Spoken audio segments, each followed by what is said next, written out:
여러분, 돈 없어 소비 못한다. 이게 미국 시장의 이야기입니다. 대출을 그만큼 안 해준다는 이야기입니다. 여러분, 이 지표를 한번 보시죠. 1년 새에 미국 소비지출 둔화율입니다. 마이너스 42.22%입니다. 마이너스 42.22%. 소비가 엄청 줄어들고 있다는 뜻입니다. 실제 지표도 보면 말입니다. 2022년 5월에는 9%였습니다. 그리고 3년 4월에는 5.2%예요. 둔화가 엄청 됐죠. 실제 둔화율은요 42.22%가 되는 겁니다. 문제는 여러분, 이거 더 줄어들 가능성 굉장히 많습니다. 왜냐하면 말입니다. 실제 미국 은행들이 은행 위기를 겪어가면서 말입니다. 대출은 회수하기 바쁘고요. 대출을 해주는 것은 깐깐해졌습니다. 대출 기준이 굉장히 강화됐다고 지금 이야기하고 있잖아요. 2022년 1분기에는요. 여러분 마이너스 1.5%였습니다. 다시 말해서 대출이 쉽게 잘 됐다는 거예요. 대출 기준이 굉장히 완화돼서 누구나 돈 빌리기가 쉬웠다는 이야기입니다. 그런데 2분기부터 올라가기 시작합니다. 24.2%까지 올라가고요.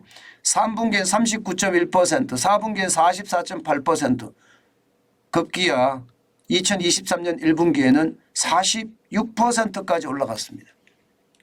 대출이 안 된다는 거예요. 진짜 조건이 좋지 않은 한 진짜 대출이 안 된다는 겁니다.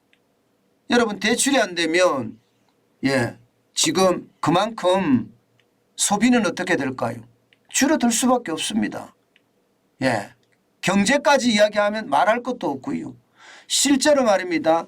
잠재적 취약성이 급증한다는 은행권의 스트레스 테스트를 보면 2022년 11월 달은 12였습니다. 그런데 5월 달엔 56%까지 올라갔습니다. 이것은 결국 말입니다. 은행의 위협이 크니까 그죠? 대출을 그만큼 덜 한다는 이야기잖아요. 결국 대출을 덜 하게 되면 소비자 입장에서는요. 투자를 더 하든가 소비를 더 해야 되는데 어느 것도 못한다는 이야기가 되는 겁니다. 그러면 결론적으로 뭐가 올까요? 침체가 올 수밖에 없습니다. 지금 미국의 중앙은행인 연방준비제도는요. 지금 제일 우려하는 게 본인들이 금리를 올리면서도요. 신용경색에 대한 이야기를 많이 하고 있습니다. 여러분, 신용경색이라는 게 대출도 안 해주고요. 대출 돈을 갚으라, 회수만 한다. 대출은 안 해주고 회수만 한다. 이런 뜻이 되는 거거든요. 그게 신용경색인데 지금 신용경색의 어떤 모양새가 강해진다는 겁니다. 굉장히 강해진다는 거예요. 그런 차원에서 보면 여러분, 결국 말입니다. 신용경색은 경기 침체로 떨어질 수밖에 없거든요. 문제는요, 여러분, 미국은 금리를 더 올릴 가능성이 더 크다는 겁니다. 지금 실제로도 보면 말입니다. 5월 기준으로 기준금리가 상단이 5.25%입니다.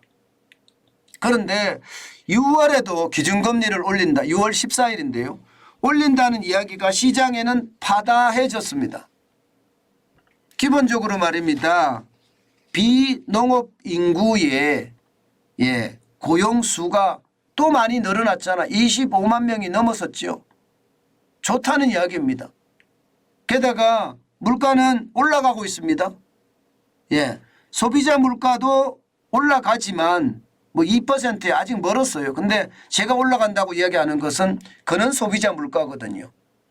그는 소비자 물가가 소비자 물가보다가 더 높습니다. 4월 달에 5.5% 예상하거든요.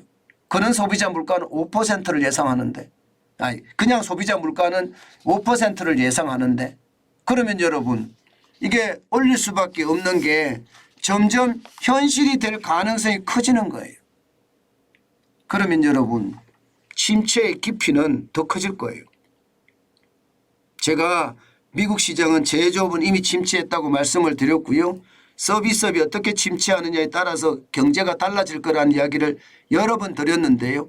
그게 현실화될 수 있다는 거죠. 그야말로 침체가 이제 얼마 안 남았다 이렇게 얘기할 수 있는 겁니다. 이렇게 되니까 시장에서도 여러분 그대로 나타납니다. 시장에서도 오늘 나스닥 0.36이 떨어졌습니다. 기술주 중심이 나스닥입니다. 77.37이 빠졌고요. 12,179.55로 마감했습니다. 기술주 중심이니까 아무래도 은행하고 거래가 많잖아요. 그러니까 금리가 올라간다 하면 당연히 떨어지는 거고 신용경색 돈을 빌려주지 않는다 하고 돈을 회수만 한다고 하니까 당연히 나스닥 입장에서는 떨어질 수밖에 없겠죠. 더 많이 떨어집니다. 0.63이 떨어졌고요. 예, 대형주 중심의 S&P 500도 0.46이 떨어졌습니다. 18.89가 빠져서 4,119.17로 마감을 했고요.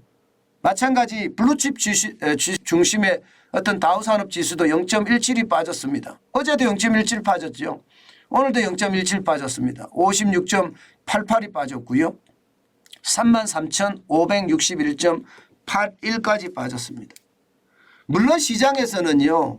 5월에는 주식 팔고 떠나라 하는 격언 때문에 5월 자체에는 투자를 많이 안 한다는 그런 이야기도 시장에는 많이 깔려 있는 상태입니다. 그렇기 때문에 이렇게 많은 폭으로 떨어지지 않지 않느냐, 작은 폭으로 떨어지는 것 아니냐, 뭐 이렇게도 이야기하는 분들이 계십니다. 그렇지만 중요한 것은요, 지금 미국 경제 자체는요, 신용경색에 대한 대혼란이 분명히 닥칠 거고요. 그 신용경색에 대한 혼란은 결국 기업들에게 영향을 미칠 수밖에 없다. 이렇게 결론 내릴 수 있을 것 같습니다. 그만큼 시장의 분위기가 싸하다 이런 얘기입니다. 결국 말입니다. 미국 시장은 우리 시장에도 굉장히 영향을 많이 미치거든요. 미국 시장이 저렇게 계속 강보합 내지는 우하향을 하는 하락 곡선을 보이면요. 우리 시장도 마찬가지 모양새로 움직입니다. 그럴 수밖에 없는 거고요. 다시 말해서 롤러코스터 변동성이 굉장히 클 거라는 이야기인데 저는 요즘 같을 때 저는 투자를 권하지 않습니다. 한 주씩 저축하는 것은 지금이 필요한 시기다 이런 생각은 하지만 지금같이 이런 변동성이 큰 장세에서는요. 내 돈을 다 잃어버릴 수도 있다는 것 아마 여러분들도 아실 거예요.